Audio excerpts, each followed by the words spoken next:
नमस्कार दोस्तों, मैं अभिषेक कुमार अपने YouTube चैनल पर आप सभी लोगों का बहुत बहुत स्वागत करता हूं। सबसे पहले आप सभी को छठ पूजा की बहुत बहुत शुभकामनाएं।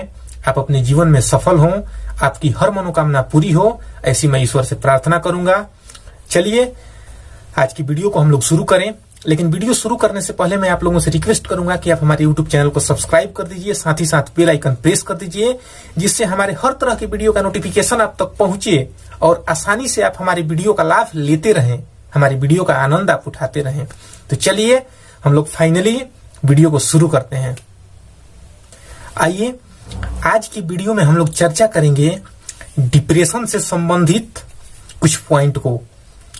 जैसे आज बहुत सारे लोग डिप्रेशन के शिकार हो जा रहे हैं, तो आखिर लोगों को डिप्रेशन क्यों होता है, व्यक्ति किस परिस्थिति में डिप्रेशन से ग्रसित हो जाता है, इस पे चर्चा करेंगे।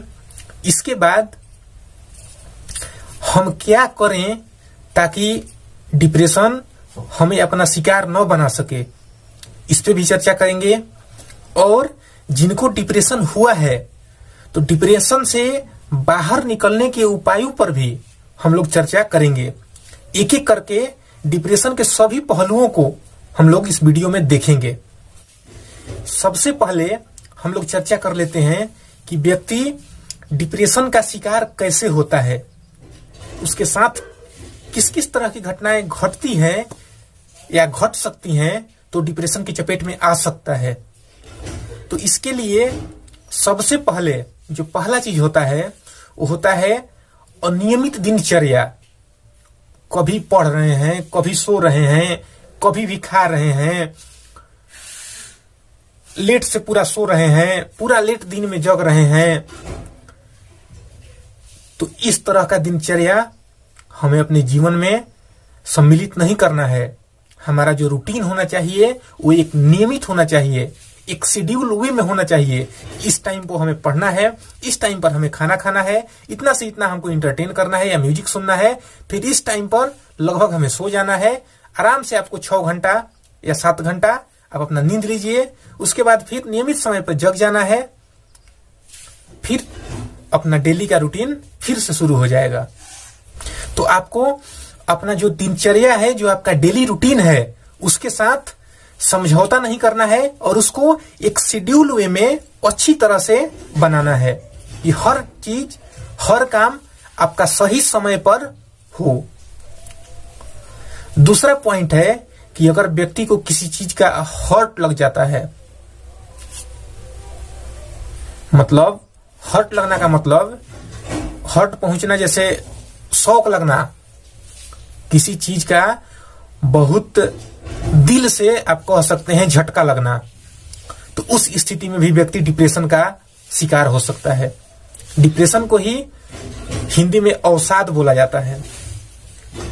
मतलब अगर हम जो नहीं चाह रहे हैं या हमारे साथ कुछ बहुत ही बड़ा अनहोनी हो जाता है, तो उस परिस्थिति में भी व्यक्ति डिप्रेशन में चला जाता है या उसकी डिप्रेशन में जाने की संभावना बढ़ जाती है। जैसे मान लीजिए कि कोई एकदम परिश्रम करके आईएएस का अपना तैयारी कर रहा है, अपना 100% दे रहा है, दिन रात उसमें लगा हुआ है, एकदम पसीना बहा रहा है, और किसी कारण बस मान लीजिए कि उनका उसमें नहीं हुआ अंतिम प्रयास तक, तो ऐसी परिस्थिति में व्यक्ति डिप्रेशन में चला जाता है कि अब हम क्या करेंगे, अब तो हम एकदम बेकार हो गए।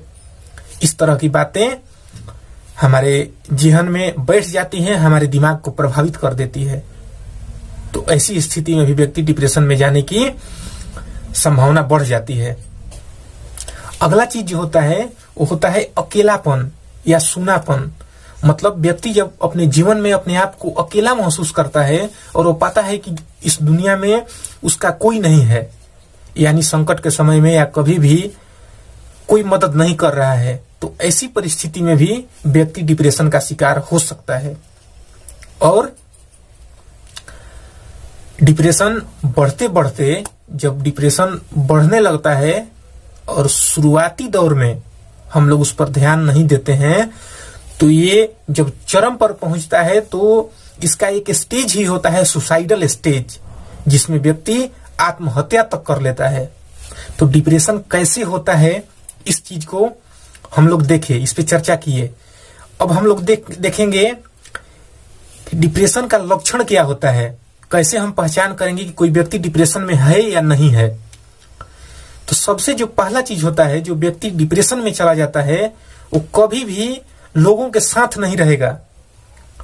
अगर घर में भी रहेगा तो परिवार के अन्य सदस्य या परिवार के सभी सदस्य अगर एक जगह बात कर रहे हैं तो अलग में किसी कोने में बैठा रहेगा, साथ में नहीं बैठेगा। व्यक्ति को देखने पर कुछ अलग ही वो महसूस होता है, जैसे लगेगा कि वो अपनी दुनिया में खोया हुआ है, किसी से खास उसको कुछ मतलब नहीं है।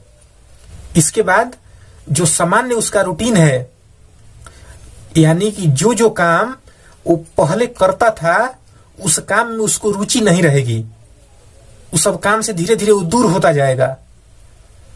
तो अभी समझना है कि धीरे धीरे वो डिप्रेशन की चपेट में आ रहा है।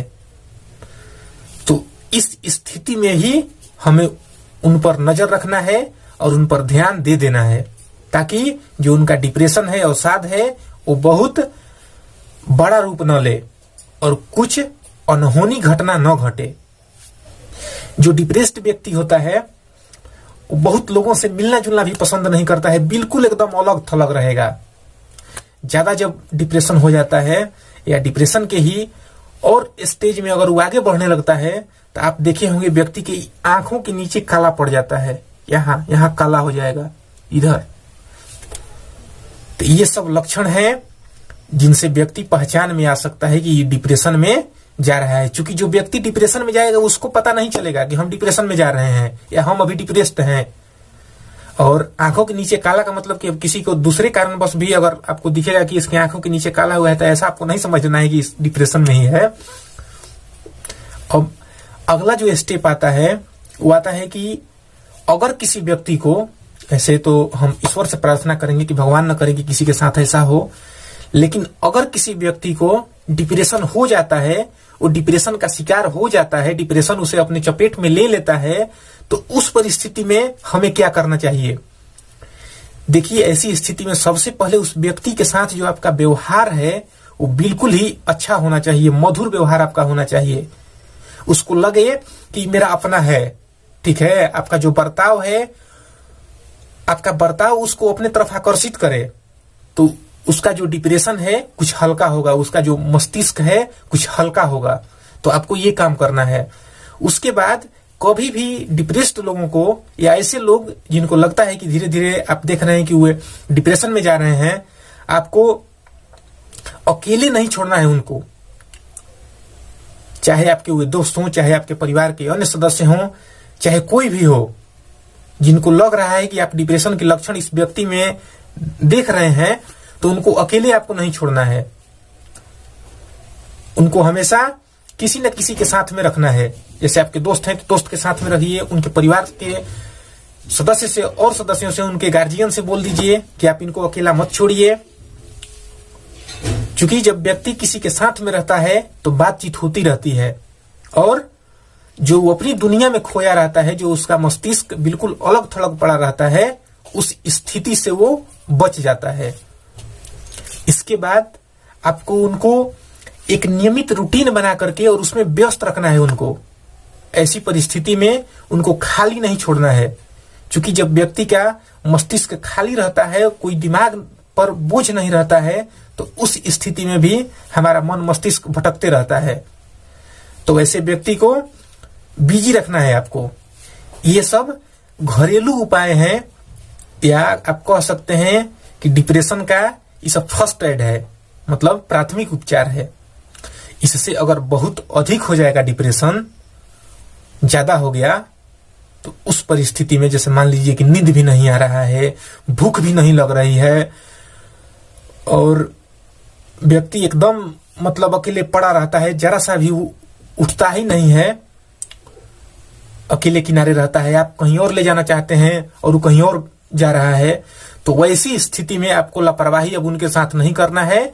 आपको उसी समय किसी चिकित्सक से, जो मस्तिष्क का इलाज करता हो, मतलब जैसे मान लीजिए कि साइकेट्रिस्ट या न्यूरोलॉजिस्ट, इस तरह के जो डॉक्टर होते हैं मस्तिष्क के, जिनको हम लोग बोलते हैं, मनोरोग विशेषज्ञ, तो वैसे डॉक्टर से तुरंत ले जाकर के आप इलाज कराइए, क्योंकि डिप्रेशन का दवा भी होता है।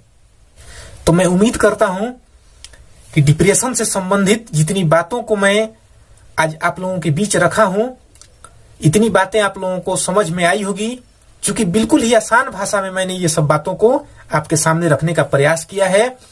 जितनी बातें मैं आपको बता सकता था, क्योंकि डिप्रेशन एक बहुत ही गंभीर समस्या है, और खास करके आज के हमारे भाग दौड़ की जिंदगी में असंतुलित खान पान और विभिन्न तरह के प्रदूषित वातावरण में हम रह रहे हैं, चाहे वो हमारा वातावरण प्रदूषण मतलब वायु प्रदूषण, जल प्रदूषण, भूमि प्रदूषण की बात हो, या हमारा परिवेश का बात हो, मतलब मानसिक रूप से भी हमारे इस मस्तिष्क में दिन प्रतिदिन रोज रोज कुछ न कुछ इधर उधर के परिवेश में जाने पर कचरा जाता है। तो उसको साफ करना है, आपको हटाना है। अच्छी अच्छी बुक को पढ़कर, अच्छा मोटिवेशन सुन करके, अच्छे लोगों के संगत करके, अच्छे अच्छे थॉट पढ़ करके आपको अपने माइंड को ठीक रखना है। मैंने सोचा कि इन सब बिंदुओं पर आप लोगों के बीच चर्चा करूं, क्योंकि आने वाले समय में या हमारा वीडियो जितना ही लोगों के पास पहुंचे, जो ही लोग हमारी वीडियो को देखें, कम से कम वे लोग इससे बच सकें। और आप कोशिश कीजिए कि कम से कम हम अपने अगल बगल, जान पहचान, मित्र बंधु में 10 लोगों तक इस वीडियो को शेयर करें और इस तरह की जानकारी उन लोगों तक पहुंचाएं। और अगर कहीं भी आप देखें डिप्रेस्ड व्यक्ति को, जितना तरह के लक्षण का इस वीडियो में चर्चा किया गया है, अगर इस तरह के लक्षण व्यक्ति प्रदर्शित करते हैं, तब उस स्थिति में आप उनको इलाज के लिए जरूर एक बार परामर्श दें। तो चलिए हम लोग फिर से एक नए वीडियो में मिलेंगे। तब तक के लिए आप अपना ख्याल रखिए। इस वीडियो को देखने के लिए आप लोगों का बहुत बहुत धन्यवाद। नमस्कार, दिल से आभार।